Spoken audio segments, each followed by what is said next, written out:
Good morning, ladies and gentlemen. My name is Jan Horáček, and on behalf of all my colleagues, I would like to present you novel concept suppressing plasma heat pulses, especially ELMs, in a tokamak by fast divertor sweeping.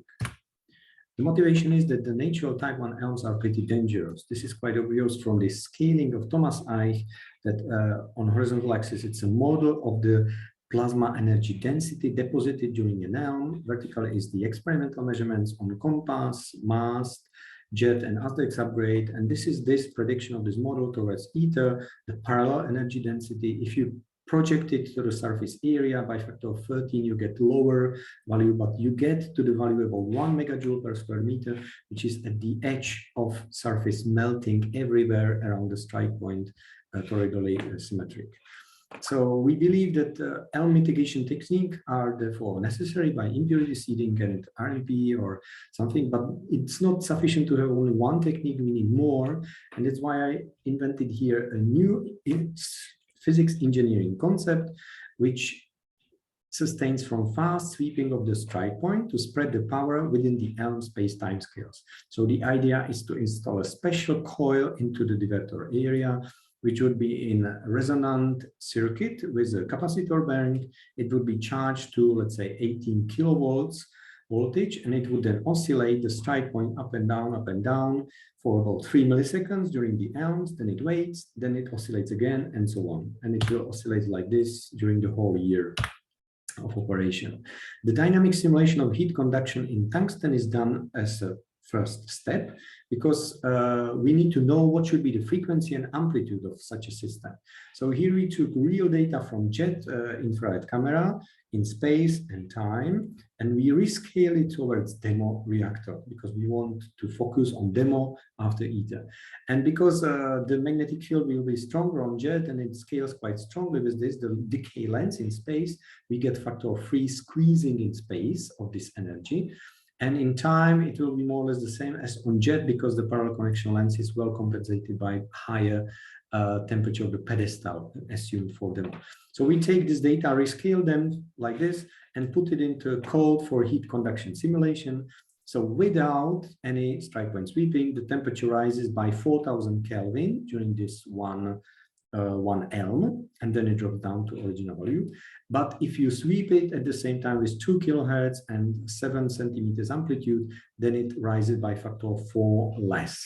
So factor 4 is this parameter which we call STS, like surface temperature suppression factor, which you see that it scales pretty well with the frequency, amplitude, and the space and time scales of the ELMs themselves.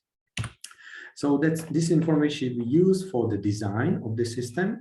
So here is a design for huge European demo geometry, like 9 meters major radius, 6 Tesla magnetic field, 4 gigawatt of fusion power. So it's in such a huge device, we think that we could install in every divertor cassette, 54 cassettes, 2 coils, one for inner target, another outer target, and they would be connected by an alternating magnetic conductor in order to protect the surroundings and not lose the magnetic field which we want to generate. So the magnetic field lines, they penetrate through a hole in the divertor baffle.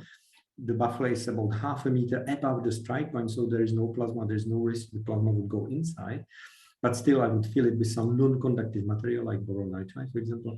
And it penetrates through the baffle, through the strike points, through X point to the second coil, and then it's closed like this, the magnetic field lines. So this is a geometry which we calculated in COMSOL Multiphysics and then tracked in Matlab the ions, how they fly across these perturbed areas. So there will be 54 such coils, and they get really perturbed by 9 centimeters up or down, depending on the current in this coil.